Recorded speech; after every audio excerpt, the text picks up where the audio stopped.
हैं। मेरे साथ फोर्स मैगजीन के एडिटर और देश के जाने माने रक्षा विशेषज्ञ प्रवीण साहनी जी मेरे साथ हैं। प्रवीण जी, बहुत बहुत स्वागत आपका कार्यक्रम में। मेरा पहला सवाल, और शायद जो सबके मन में सवाल है, जो डोनाल्ड ट्रंप कह रहे हैं, जो नेतन्याहू कह रहे हैं, और जिस तरह से सीज फायर हुई है, उसका क्या मतलब? देखिए, ये सीज फायर तो लगता है ये हो जाएगी, पर ये कितने दिन चलेगी ये किसी को मालूम नहीं है। क्योंकि जहाँ तक इजराइल का सवाल है और नेतन्याहू का सवाल है, मेरी समझ में उनका जो एम था, जो ऑब्जेक्टिव था, वो बिल्कुल हासिल नहीं हुआ है। और जो उनका दबदबा था पूरे एरिया के अंदर, रीजन के अंदर, वो बल्कि कम हो गया है। क्रेडिबिलिटी इजराइल की बहुत कम हो गई है। तो उसमें नेतन्याहू की खुद जो है seat as a prime minister, वो अब शक में पड़ जाती है। और जो उनका वो पूरा ये था प्लान कि मैं ये गाजा से पैलेस्टीनियंस का जीनोसाइड चल रहा है, उनको ख़त्म कर दूंगा, वो सब कुछ भी नहीं हुआ है। तो कहने का मतलब ये है, जहाँ तक ईरान का था ताल्लुक, ईरान के ऑब्जेक्टिव हासिल हो गए हैं। इजराइल का कोई भी ऑब्जेक्टिव हासिल नहीं हुआ है। उसकी, जैसे मैं कह रहा हूँ, क्रेडिबिलिटी डाउन है। तो इजराइल कुछ भी कर सकता है अभी। जी, लेकिन प्रवीण सर, ये आनन फानन में इजराइल कूदा क्यों था? और फिर कूदने के बाद उसने अमेरिका को भी कहा, जो कि अमेरिका शुरू से शामिल था। फिर उसने बाकायदा तौर पर एक मैसेजिंग के लिए, फेस सेविंग के लिए ईरान के ऊपर हमला किया, लेकिन उसके बाद भी ईरान झुका नहीं और ईरान ने फिर से रिटेलिएट किया, ईरान ने अपना बदला लिया। आखिर करना क्या चाहता था अमेरिका और इजराइल, और आखिर उसे इससे हासिल क्या हुआ है? देखिए, ये सारी बात हो रही है न्यूक्लियर वेपन्स के बारे में, कि न्यूक्लियर वेपन्स जो हैं वो ईरान को नहीं मिलने चाहिए। ये इस पे सारा मसला चल रहा था। अगर ये बात सच होती तो जैसे कि ऑलरेडी बातचीत चल रही थी, 15 जून को होनी थी बातचीत, 6th राउंड ऑफ टॉक होना था अमेरिका और ईरान के बीच में, ओमान में तय हुआ था, तो वो होने दिया जाता। उसमें अगर होता तो देखिए, आज जो है सबको मालूम है, जो ईरान है उसके पास 60% जो एनरिचमेंट कैपेबिलिटी है वेपन बनाने की, वो आ गई है। तो एक तरीके से उसको आप मान के चलिए कि वो बना सकता है कभी भी न्यूक्लियर वेपन। उसके लिए 90% चाहिए होती है, 90% एनरिचमेंट, तो वो कभी भी कर सकता है। आइडिया ये था कि अगर बातचीत हो, और ईरान लग रहा था इसमें बहुत सीरियस है, क्योंकि ईरान की भी ये सोच थी कि ठीक है, हम अपना प्रोग्राम जो है न्यूक्लियर वेपन का, उसको हम रहने देंगे। जो मेरी समझ में आया है, वो नहीं चाहते थे, वो ये चाहते थे कि बिना न्यूक्लियर वेपन के भी आज उनके पास बहुत ताकत है, क्योंकि वो 20 साल से तैयारी कर चुके थे। और साथ में, जैसे आप जानती हैं, आपके व्यूअर्स जानते हैं, दुनिया बदल चुकी है।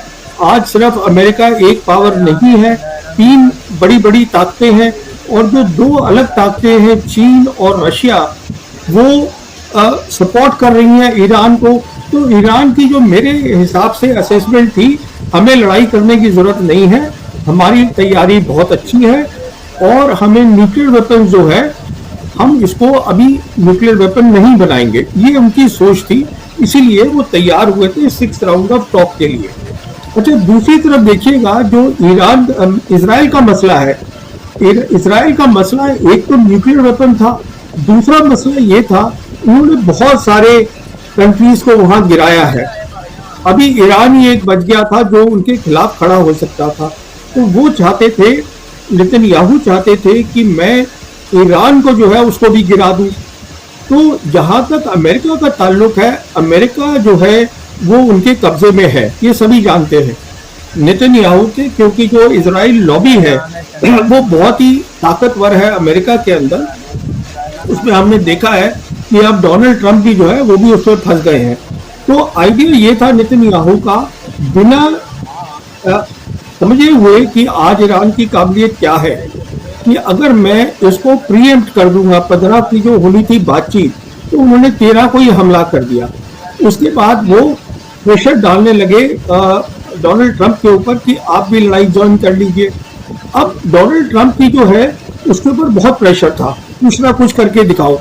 तो डोनाल्ड ट्रंप ने एक डुप्लिसिट गेम खेला, जो अब हमें समझ में आ रहा है। जो उन्होंने स्ट्राइक करी थी, ऐसा लगता है कि पहले से ही इतला कर दिया गया था ईरान को कि हम इन 3 साइट्स पे हम करने वाले हैं। तो अगर नहीं भी किया होगा तो पता था सबको कि ये होने वाला है, ये इसके बारे में, तो ईरान ने वहां से सब चीजें हटा दी थी। देखिए, एक बात मैं बताना चाहता हूँ अबाउट न्यूक्लियर वेपन्स।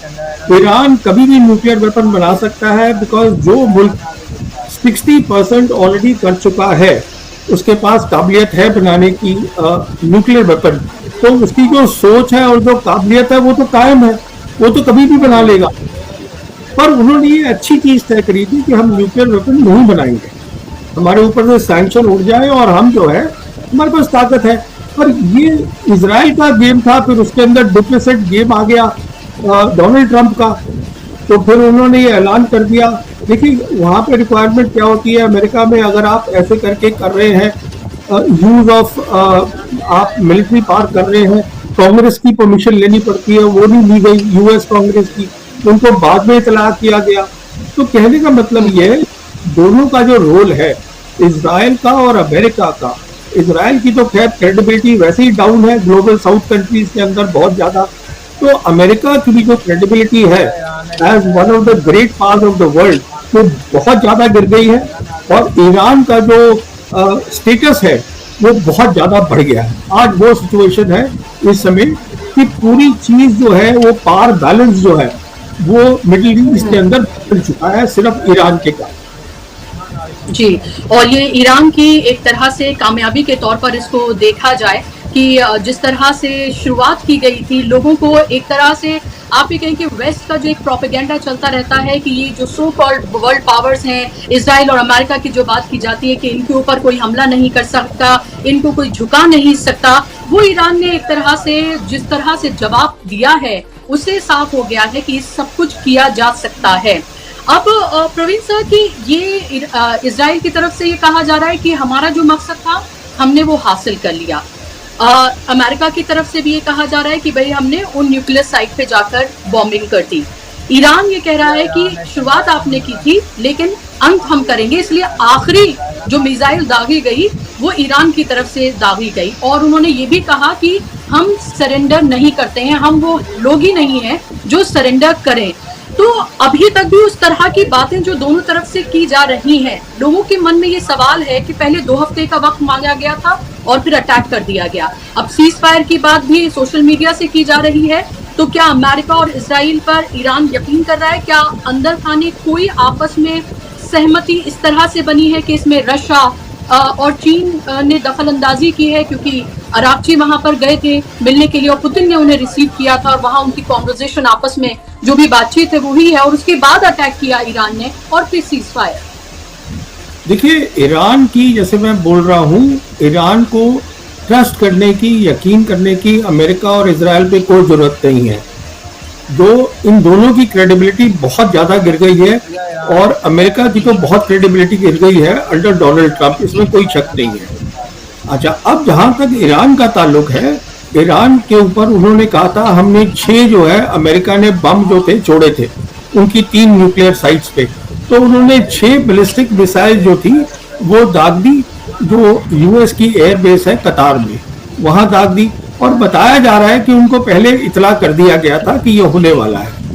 कहने का मतलब ये है कि ईरान भी चाहता नहीं है कि जंग बढ़े, पर इम्पोर्टेंट बात यह है ईरान ने अपना जो स्टेटस है वो दिखा दिया है एज अ रीजनल पावर। और मैं ये बात बार बार बोलता हूँ, today it has emerged as a big a world power also, क्योंकि आज वो ब्रिक्स का मेंबर है, एससीओ का मेंबर है, 2 बड़ी बड़ी ग्रेट पावर्स उसके साथ खड़ी हैं।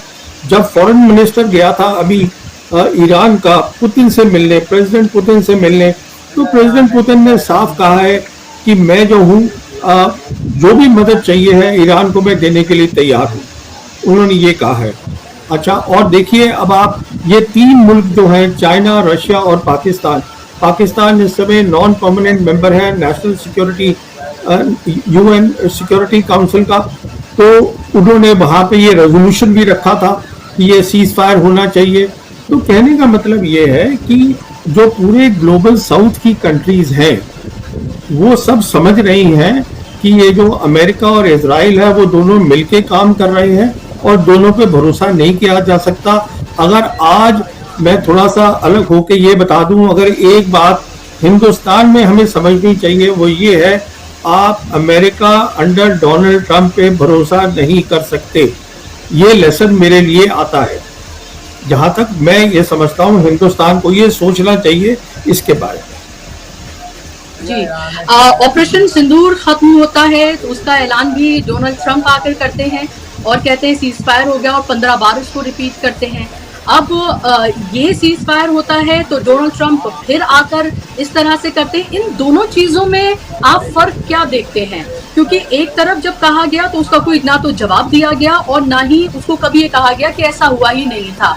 लेकिन जब डोनाल्ड ट्रंप इस तरह की बात करते हैं तो फौरन ईरान की तरफ से जवाब आता है और ये कहा जाता है कि अभी ऐसा कोई सीज फायर को लेकर हम अग्री नहीं हुए हैं और हम सरेंडर नहीं करते हैं। और उसके बाद आप ये देखिए जो अगला ट्वीट आता है उसमें डोनाल्ड ट्रंप की जबान जो है, जो लैंग्वेज है वो पूरी तरीके से बदल जाती है। उसमें गॉड ब्लेस भी लिखा होता है और प्लीज भी लिखा होता है। तो वो जो एक सेंटेंस है, एक जो फिल्मी डायलॉग है, झुकती है दुनिया झुकाने वाला चाहिए, तो क्या इस पर आपको फिट होता नजर आता है? देखिए, ये आप बिल्कुल ठीक कह रही हैं। डोनाल्ड ट्रंप की क्रेडिबिलिटी कम है, अनरिलायबल है और वो बुली है। और बुली जो होता है उसके खिलाफ खड़ा होना पड़ता है। मुझे अफसोस से कहना पड़ रहा है, हमारी सरकार नहीं खड़ी हो पाई, नहीं बता पाई डोनाल्ड ट्रंप को ये जो आप बार बार सीज फायर की बात कर रहे हैं, आपने इसमें कुछ नहीं किया है। जो सीज फायर है, जहां तक ऑपरेशन सिंदूर का ताल्लुक है, देखिए दोनों तरफ नहीं चाहते थे, ना हिंदुस्तान ना पाकिस्तान चाहता था कि बात बढ़े। तो पर हमारे प्राइम मिनिस्टर को या किसी और को हमारे ये जो ब्रीफिंग होती है उसमें बताना चाहिए था कि हम अग्री नहीं करते हैं। वहां देखिए आप, ईरान खड़ा हुआ है और ईरान ने उस बुली को ठीक कर दिया है। ये बिल्कुल दिख रहा है सबको, क्योंकि अब समझ में आ रहा है डोनाल्ड ट्रंप को भी कि ईरान आम ताकत नहीं है। ईरान की एक एसिमेट्रिकल वॉरफेयर है जिसकी उन्होंने तैयारी करी है। ईरान आज एक वो मुल्क है जिसको दो बड़ी ताकतें उनके पीछे खड़ी हैं। मैं तो तीसरी भी ऐड कर देता हूँ, नॉर्थ कोरिया, जो कि जिनके पास न्यूक्लियर वेपन भी है। मैं चौथी भी ऐड कर देता हूँ, पाकिस्तान, उसके पास भी न्यूक्लियर वेपन है। तो ये सब उनके साथ खड़े हैं ईरान के, उनको दिखता है। सिर्फ उनको ये भी दिखता है तो बाकी जो ये मुस्लिम और अरब कंट्रीज है ये सब मतलबी टाइप के हैं, समझे ना। ये सब उन्होंने सब एयर स्पेस अपनी दी उसको, क्योंकि ये लोग अपना इंटरेस्ट देखते हैं सबके सब। ये जो मैक्सिमम मेंबर्स हैं OIC के, अगर आप देखिएगा आज ट्रेड जो है वो क्लोज टू इन कंट्रीज का करीबन 800 बिलियन या 900 बिलियन है अमेरिका के साथ। ये अपना हिसाब किताब देखते हैं, बट इसमें कोई शक नहीं है ईरान जो है उसने डोनाल्ड ट्रंप को बताया है कि देखिए आप, पहली बात तो दुनिया की अकेली ताकत नहीं है, और दूसरी बात हम अपनी सॉवरेनिटी के लिए नॉट ओनली खड़े होंगे, हम उसको बोलेंगे भी कि हम इसको प्रोटेक्ट करेंगे, और आप जो बोल रहे हैं वो ठीक नहीं।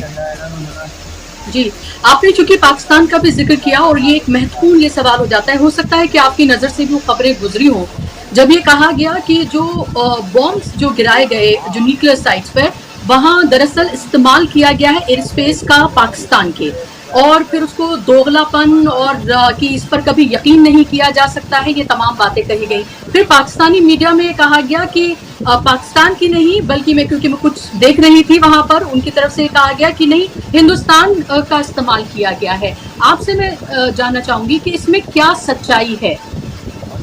देखिए, जहां तक पाकिस्तान का ताल्लुक है, हम पाकिस्तान को हमेशा एक जॉन्डिस तरीके से देखते हैं।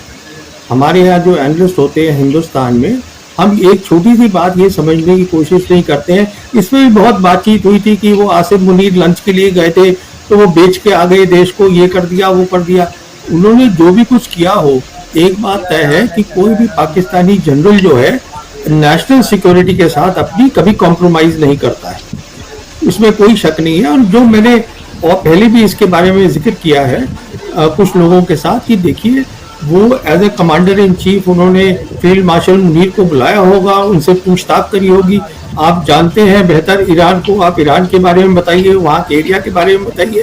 तो मेरे ख्याल में जो जहाँ तक पाकिस्तान का ताल्लुक है, पाकिस्तान समझता है मेरी जियोपॉलिटिक्स कहाँ है, पाकिस्तान जो है वो समझता है अपनी मेरी नेशनल सिक्योरिटी क्या है, पाकिस्तान समझता है कि ईरान कितना इम्पोर्टेंट मुल्क है मिडिल ईस्ट के अंदर।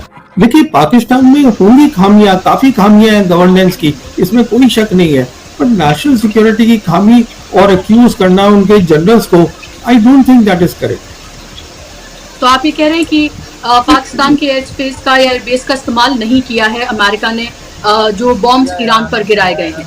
मैं ये नहीं कह रहा हूँ, मैं ये कह रहा हूँ कि इस बारे में मेरे पास कोई सबूत नहीं है, कोई एविडेंस नहीं है कि किया है कि नहीं किया है। मैं ये कह रहा हूँ कि नेशनल सिक्योरिटी पे पाकिस्तान कॉम्प्रोमाइज नहीं करेगा, ये कह रहा हूँ। Okay fair enough. तो प्रवीण सर, इस सारे उसमें, क्योंकि आप एक डिफेंस एक्सपर्ट हैं, लोगों में ये बहुत ज्यादा क्यूरियोसिटी है जानने की कि एक ऐसा मुल्क जो ये कहता है उसके पास मोसाद जैसी एजेंसी है, चाहे अमेरिका की हम बात करें, इसराइल की, दोनों की हम बात करें, उनके पास जिस तरह की एजेंसीज हैं, वहां उन्होंने एजेंट्स भी अपने ईरान में पूरे तरीके से प्लान कर रखे थे, जिनको पकड़ा गया, एग्जीक्यूट किया गया, वो सब भी हमने देखा।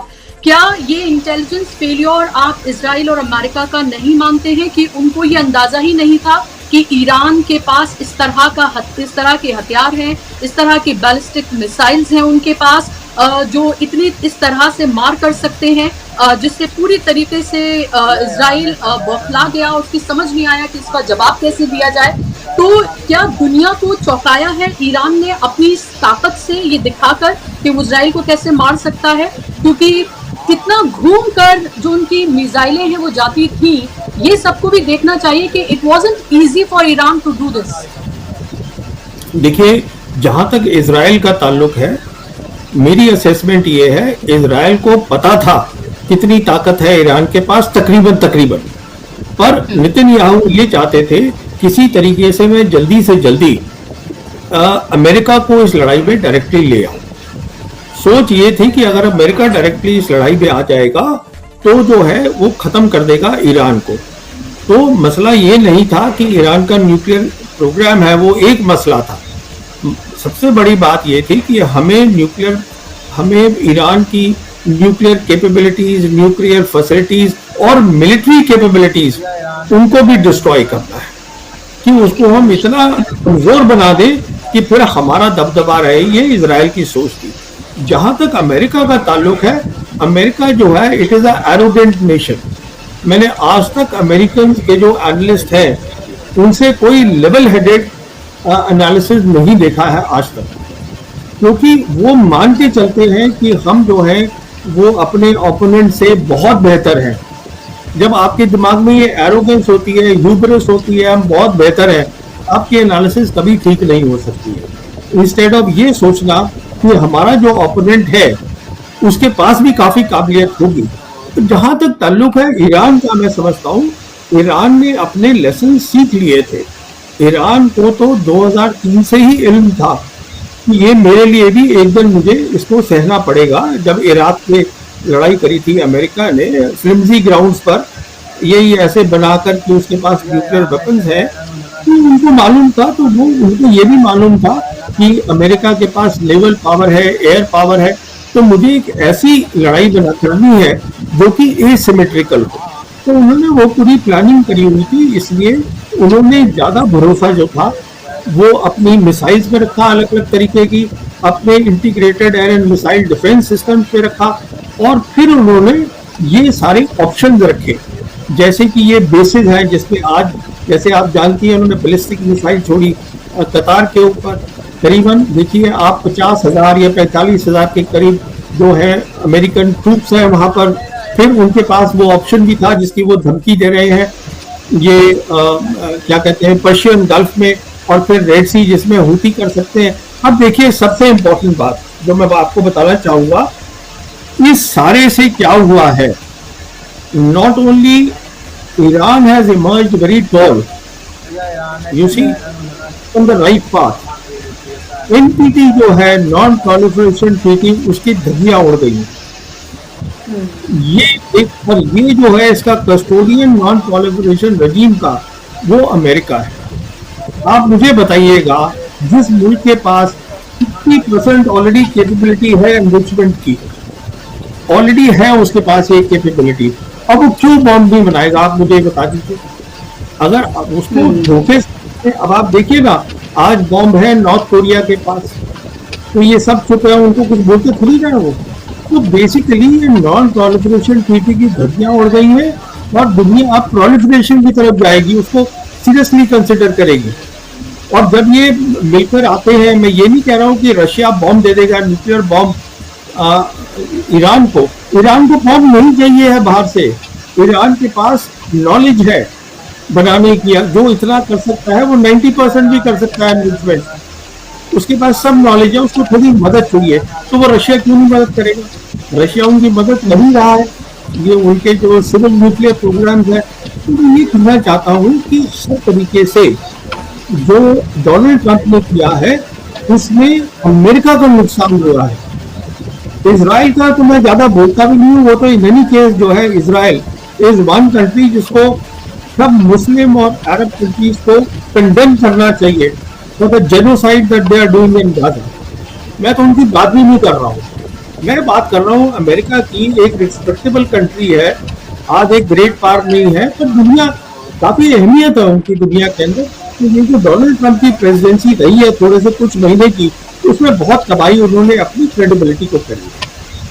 जी, कुछ घंटों में प्रवीण जी इतना क्या बदल गया कि जो रिजीम चेंज करने की बात कर रहे थे कि अगर आप ईरान को ग्रेट अगेन नहीं बना सकते हैं, मीगा की उन्होंने बात की थी, तो क्यों ना रिजीम चेंज कर दी जाए, ये बात डोनाल्ड ट्रंप ने कही थी। कुछ घंटों में लोगों में ये वो है, जहां लग रहा था कि ये वर्ल्ड वॉर 3 की शक्ल लेने वाला है, अब तो कुछ बड़ा होगा, कतर में को इसमें अब शामिल कर लिया गया है, अब इसमें वो अरब कंट्रीज जो जिनकी अमेरिका के साथ डील हुई है वो सब भी इसमें शामिल हो जाएंगे, और यही तो होना था।